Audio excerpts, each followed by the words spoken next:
338, otherwise known as Diane. I made last night, and this is the third part of the video. I have a Wonder Mill. This is it. What this is a grain mill. Okay, this grain mill makes flour. Not that flour. That's King Arthur bread flour. So last night I made 2 batches. And I had this machine a long time, and I used it maybe about once or twice. But I'm, reading up on making fresh milled flour, and I decided to take my machine out and start using it. So this is, I used it I'm thinking like 4 or 5 times, and I just spoke to the company. And what happens is the machine, after it mills, there's a port here. Right there. And what happens is the wheat goes in there and it gets clogged up. So with this machine, bear with me because I'm working with one hand. So it comes with this, which is the bowl for the wheat. And then it has a cover. And then it has this attachment, this gray attachment, okay? So you close that really good, and I can't do it. It's just I'm just a mock showing you what happens. This piece here goes inside here, and then it goes on this, right? And then when you put the grain in, you have to have the machine on. When you put the grain in, it transfers into the bowl. So this piece is just a filter, and it just protects. I can't get it out. I'm working with one hand. It protects the dust from coming out. Okay, and under the underside of it is this piece. And what it does is, he just told me that it separates the flour. So when the flour is getting milled, it goes around in a circle. So that's this piece. Now, it also comes with this little device, which is for smaller wheat berries or legumes. If I was to do amaranth, see, so it has little openings there for, let's say, the amaranth. So since this the berry is very, very small, this prevents it from going into the hopper too quickly. So, it's like it slows the process down. It also does tapioca, but the one thing that you can't do with this is you can't put oily seeds in here, like flaxseed or I don't know what else would be oily. Flaxseed, or there's something, sesame seed, which is oily. So yesterday I made a dough, and I actually made bread, and I made this. So this I'm going to make a pizza with tonight. But this recipe was hard white. I used a hard white, and I did my pizza recipe. I mixed all the ingredients in, and I didn't add any other flours. With the bread, I made, because I have a bread machine. This is my bread machine, bread bakery. What I did yesterday was, and I hate reading books. I mean, I like to read, but I'm losing my patience because I'd rather watch a video than read. So I do like my bread machine. So what I did was I used a fresh milled hard white, and I did 1.5 cups of hard white, and then I did the remaining of bread flour, and it came out delicious because this is the recipe for the white bread. So I didn't make it completely hard white. So I'm still learning about, like, there's hard white, soft white, hard red, soft red. And I know the red berry is for whole wheat, but it's very dense. So it's good that you mix it. There's a guy that I watched on YouTube. His name is Chef Brad.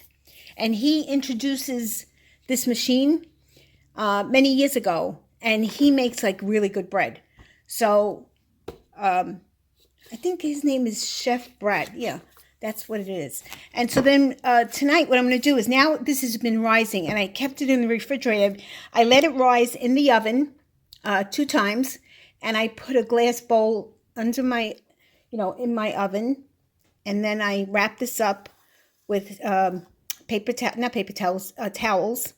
And then I add boiling water to the bottom of the oven in a little bowl, and the steam makes this rise better. And so what I'm going to do is I'm going to cut this in half, because this is a lot.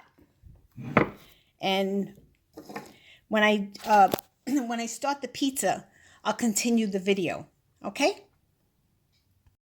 This is the second part of my Wonder Mill video, and what I wanted to tell you was, when you mill your fresh flour, it has a shelf life of about 3 to 4 days, I think, on the shelf. And then in the freezer, it may last you maybe up to a month. I've never tried it, so I'm going to try it. I do have a lot of wheat. And when you get your wheat, if you're going to buy your grains, get them from a reputable dealer. Some of the grains are triple washed. Make sure you ask them, if they triple wash their grains, because if you get a little rock in there, you're going to hurt your motor. Okay? So it definitely tastes better. It's got so much vitamins and nutrients that you lose with the regular flour. This machine also can grind the flour for me to make my pasta. And I have bought this, see this bag? I bought this, it comes from Italy. And this is what you use for the durum wheat to make your pasta. I have a pasta machine. Here's my pasta machine. And I have some videos. If you look onto my older videos, I was making gnocchi, and this I make lasagna with. This tube right here is for the lasagna. It makes the sheets. But I also have, it comes with different, I don't know what to call these. This makes the ziti, I think. This one makes the other ziti. And this part here, this point, cleans the pasta maker. Also, Philips, I got to put the phone down for a second.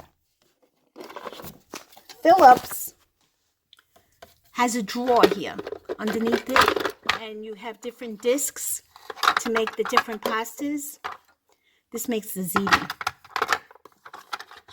This one here makes the very thin spaghetti, I'm thinking. This one makes it a little thicker. You could buy different discs. And this one, oh, this one may make the, like the noodles. I forgot what you call them. I forgot the name of it. And this machine, in my opinion, works very good. Sorry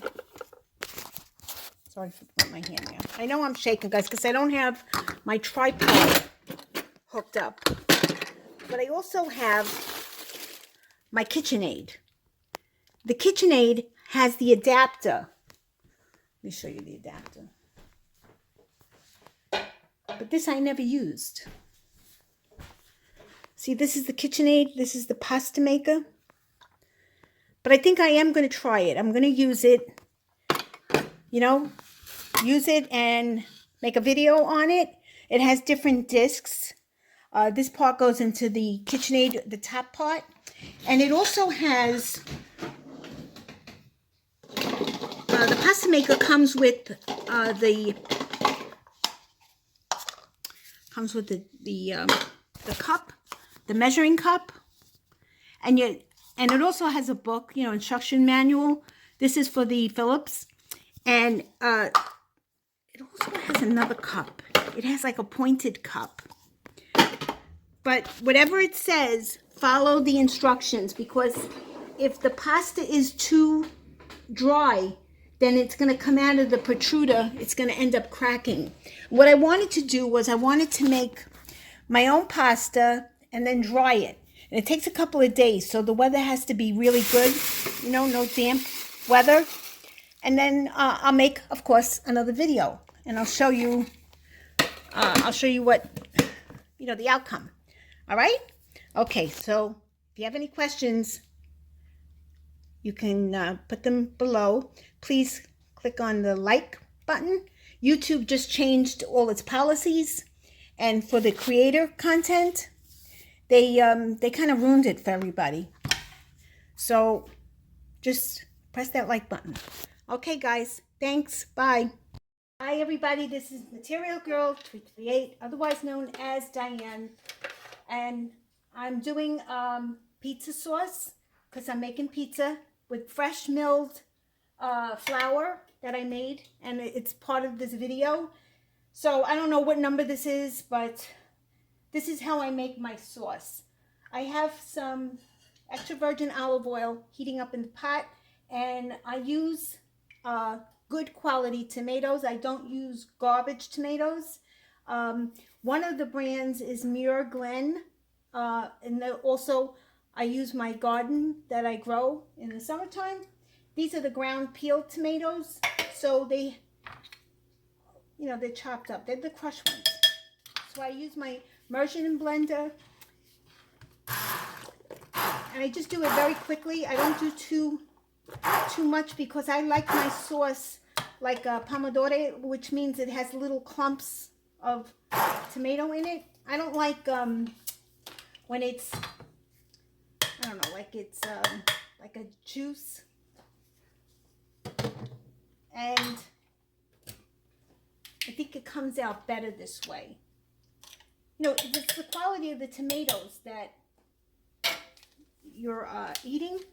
I do sometimes buy Hunt's or Red Peck, but it depends, or Tutto Russo. But the Tutto Russo, only the blue can, not the green can. The green can I don't like. It's just, it reminds me of the ends of the tomatoes. And Scalfani, but the Scalfani tomatoes has to be the metal can. The label is part of the can. There's no paper on it. And it's the blue Scalfani. Those are delicious. Okay, so I'm heating up some oil, and I'll take it over to my stove.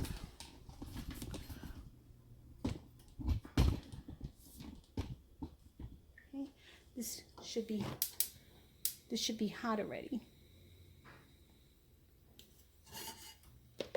And then, of course, when I make a video, my husband happens to come in all the time. All right, so the oil is hot.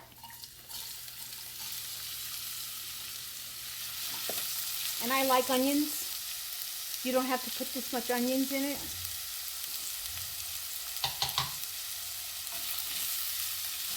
And I let this saute for a little bit. And I have here some minced garlic, but I don't put the garlic in, I only put the garlic in right before I got to put the tomatoes in, because the garlic, you can burn it, and it doesn't, it gets bitter. Why do I got the peels? Yeah, I got peels here.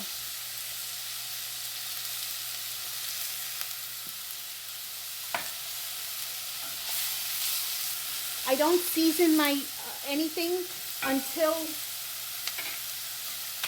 the onions are like nice and sauteed.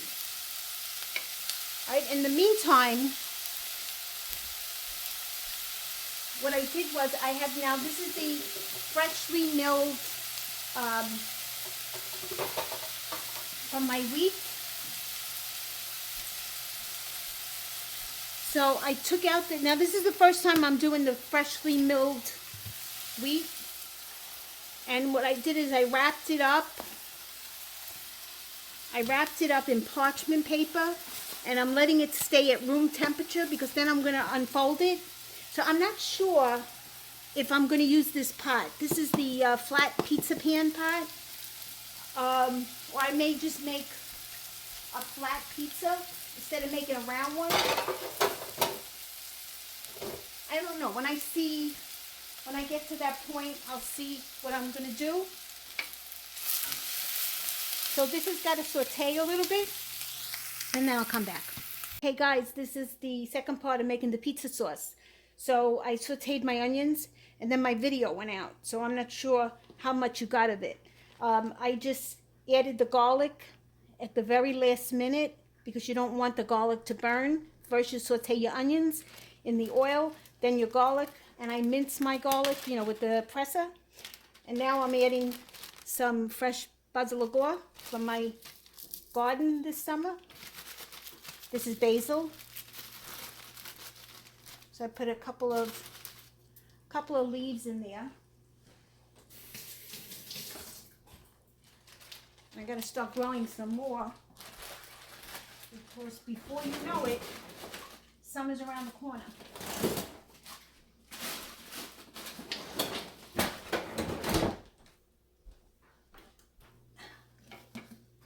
Stir this.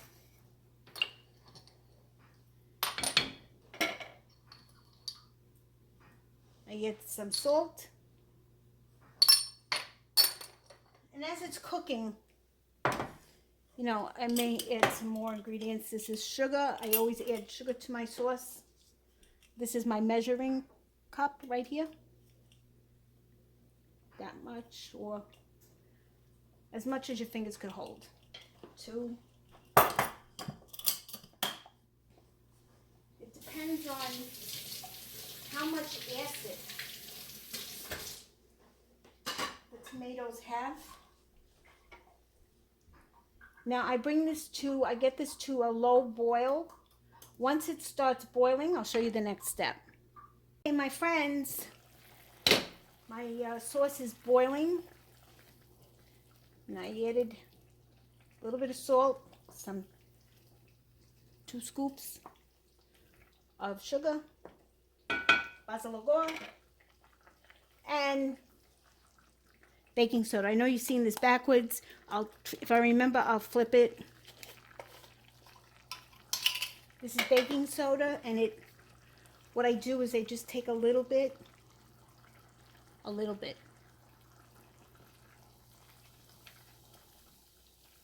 and it takes out the acid from the tomatoes. Sometimes I do 2 of them, 2 little ones. Okay, that's it.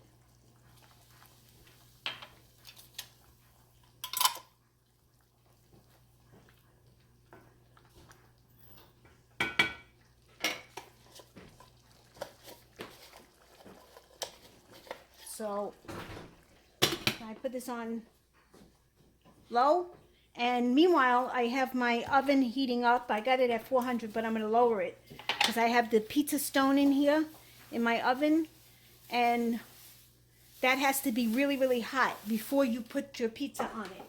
And I'll read you the recipe that I did.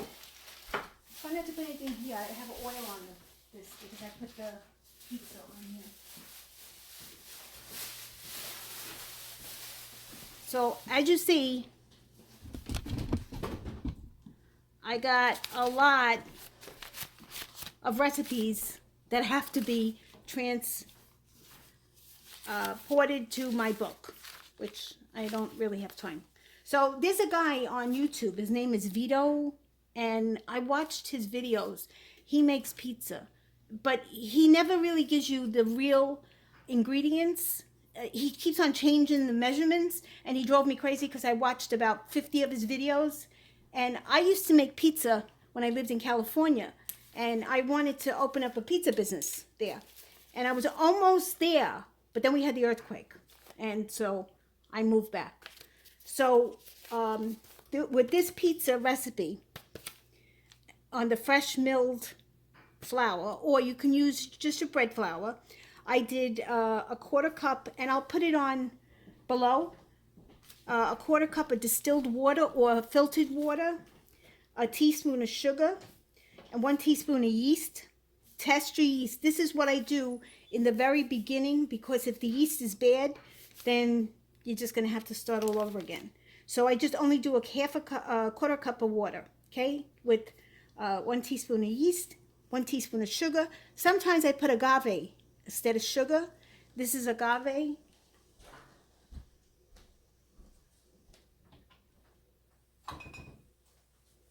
This is agave. So some people add honey. You could add whatever you want. It just makes the yeast bloom quicker.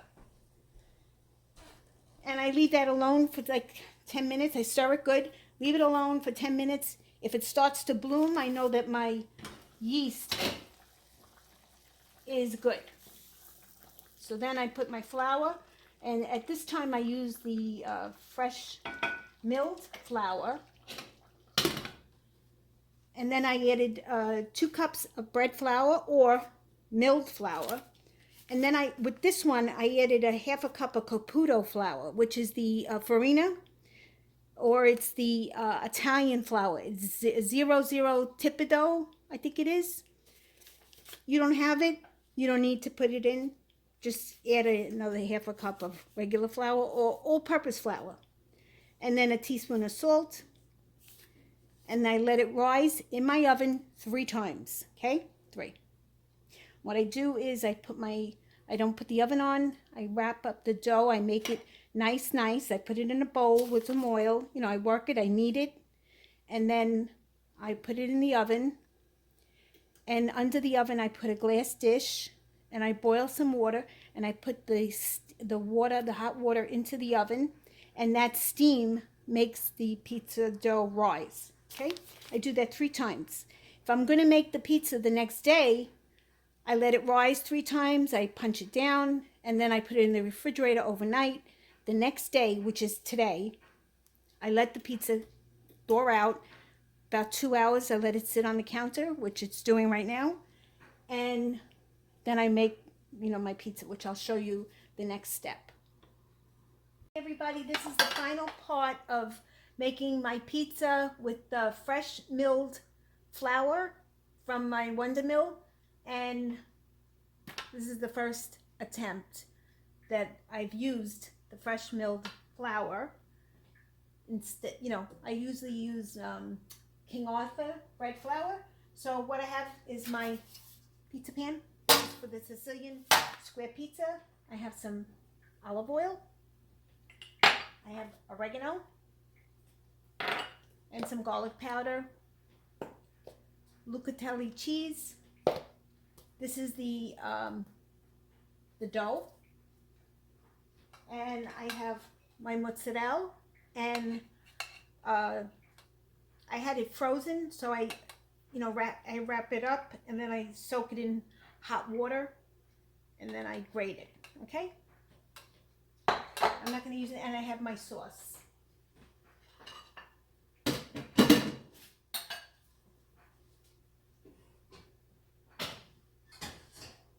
I got my oven preheated. It's been on for a good hour now. And then here's my sauce. Okay, and I didn't cook it too much, because the pizza sauce, you don't really have to cook it too much. It's not like, Sunday gravy. All right, and what I'm going to do right now is just oil the pan. In Brooklyn, there's a famous pizza called L&B Pizzas, Spumoni Gardens. They've been in business for over 100 years now. And they were the original, the grandmother and grandfather used to come on a horse and buggy and they had their ice cream in the back, and it was called Spumoni. And Spumoni is like a ice cream and a ice, you know, like the lemon ices, but it's got its own unique flavor, and it has hazelnuts in it. It's really good. All right, so now I coated the pan, and this is the fresh milled flour dough, and I used white wheat, hard white, and I wrapped it. I put it in the parchment paper, and I wrapped it. So, because I had it out on the counter for a long time, so it can become room temperature. But I never worked with this kind of, you know, dough before. So this is like an experiment, and we're going to see. This is parchment paper. Okay, and now I'm just going to stretch it a little bit more. And then, so this place in Brooklyn, Spumoni Gardens, they have these pizza pans. That's what they do. They make the square pizza, but they cook the dough in this first, and then they take it out, and then they put the mozzarella and the sauce on it, and it comes out really good.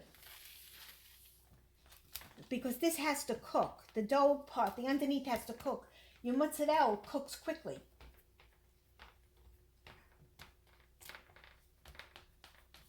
And when I used to live in Long Island, there was a pizza guy there. He made sfingioni, and I think I do have a video on this sfingioni pizza, and it's a specialty pizza, and it's a lot of onions, and breadcrumb, and some people put anchovies in it. In Italy, that's how they make the pizza. In certain regions, they use just anchovies and sauce, no mozzarella. When I was there, I was very disappointed because I wanted my mozzarella. They didn't have it. All right, I'm going to just put a little bit of more oil.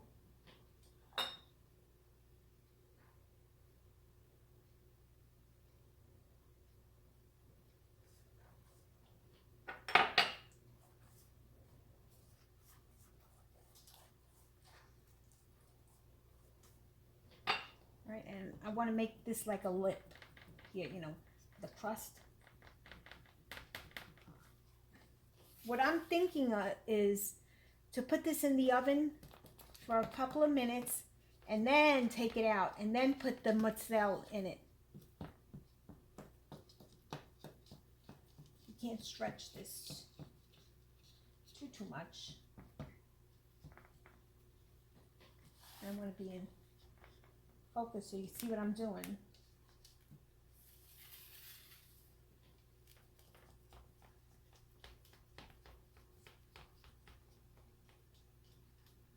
All right.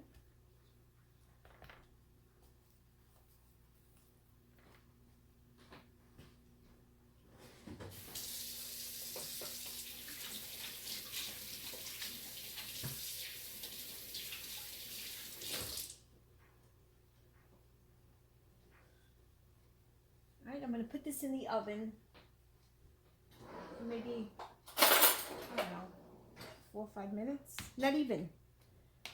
It's almost like a focaccia. And we're going to see. We're going to experiment. Everybody, I cooked my dough maybe about 1 or 2 minutes, and it's rising good. So I took it out, and I'm going to put the toppings on it.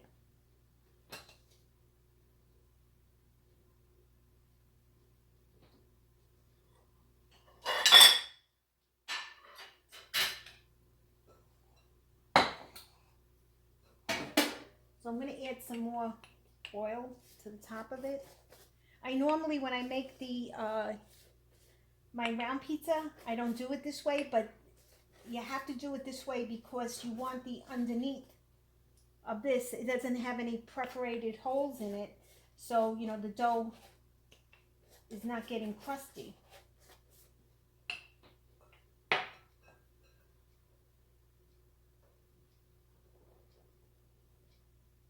Be careful because the pan is very hot. This mozzarella is, I called a couple of, I called actually Grande, the best mozzarella there is Grande mozzarella. And it's made in Wisconsin. And they don't sell to the public. They only sell to restaurants and the pizzas, the pizzerias. So I called the company up and they said, you know, you can probably buy it from a pizza store if they'll sell it to you. So I called a couple of pizza stores and I found one in my neighborhood that would, you know, sold me the whole block. I think it's like 5 pounds. I didn't pay too much money for it then. Then we had the pandemic. And the pandemic came and like nobody wanted to sell me their pizza dough. So now like the pandemic is almost over. And I'm going to call again because this Grande cheese is like the best cheese you have ever ate. And when you go to the pizza store, look on the window because they usually say they use Grande cheese. Try it. It is so good. The pizza is so good. And then I buy the whole log and then I cut it up, you know, in about that much. I can get about 9 squares out of it, or 8 squares, depending on how thick, you know, I make each square. And then I wrap them up really good. I use my not my freeze dryer, my vacuum sealer. I seal it, and then I freeze them. This one is about 1.5 years old. As long as it's sealed, there's no air in there, they will last. Because they don't get freezer burn.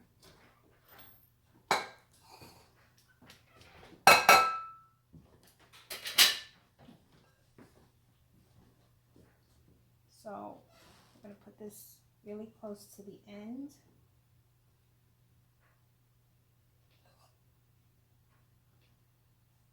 My husband perked up because he smells the pizza dough.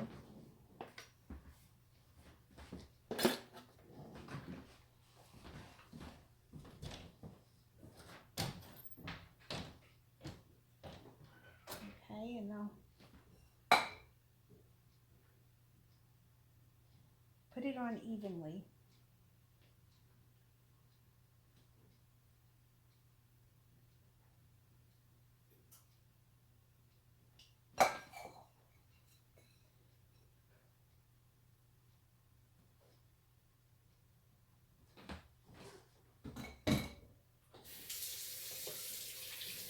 I gotta wash my hands after.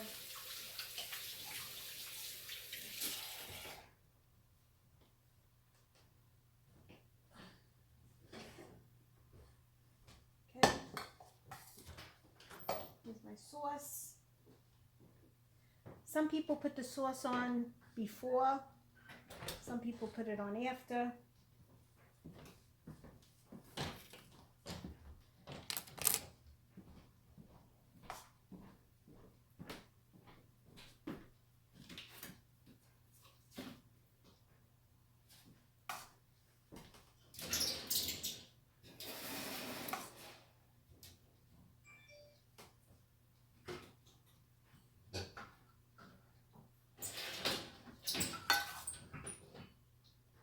You making a fire coming?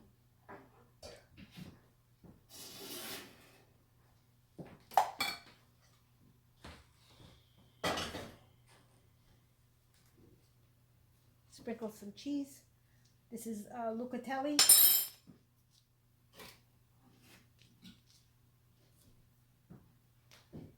Well, this is, you know, my first try with this fresh milled flour.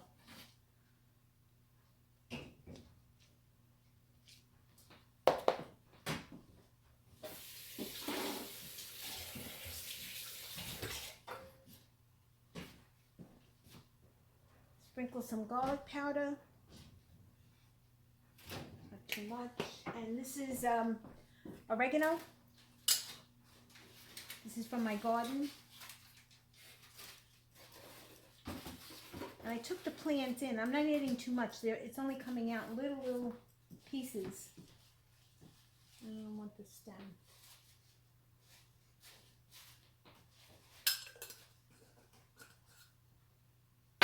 Right, that's it. I'm going to put it in the oven. I got the oven preheated to 400 degrees. And let's see what happens. Final pizza. I took a little piece off. We tasted it. You can't believe how good it is. This pizza dough is unbelievably good. It's, I can't explain it. It's, I hope you could try it. If you don't have a Wonder Mill or a grain mill, and you don't, you can't, because they are expensive. I think it's Bob's makes the fresh flour too. The the wheat flour, the wheat hard red, hard white. You have to look for it. But I took it out of the oven because I wasn't sure about the dough, the cooking of the dough. So I took it out a couple of times because I don't want it to be overcooked. But it's the flavor is so delicious. I hope you guys could try it. I will put the recipe below. And this is my recipe, and it's for this size pizza. So, or you can cut it in half and then, make 2 round pizzas. I liked it. I like it this way. And now I think the next pizza I'm going to do is what they do in Italy. They put anchovies on the pizza and they make a sfigione, but I do have a video for sfigione already. And sfigione is a specialty pizza that they make in Sicily, Palermo, basically. It's a lot of onions, breadcrumb, oil, and you marinate the breadcrumbs. Look in my older videos and you'll see it. And it's delicious. So this is my pizza with the fresh milled flour. And guys, if you like this video, please give me a thumbs up. If you have any comments, please post them below. And thank you for watching. Bye.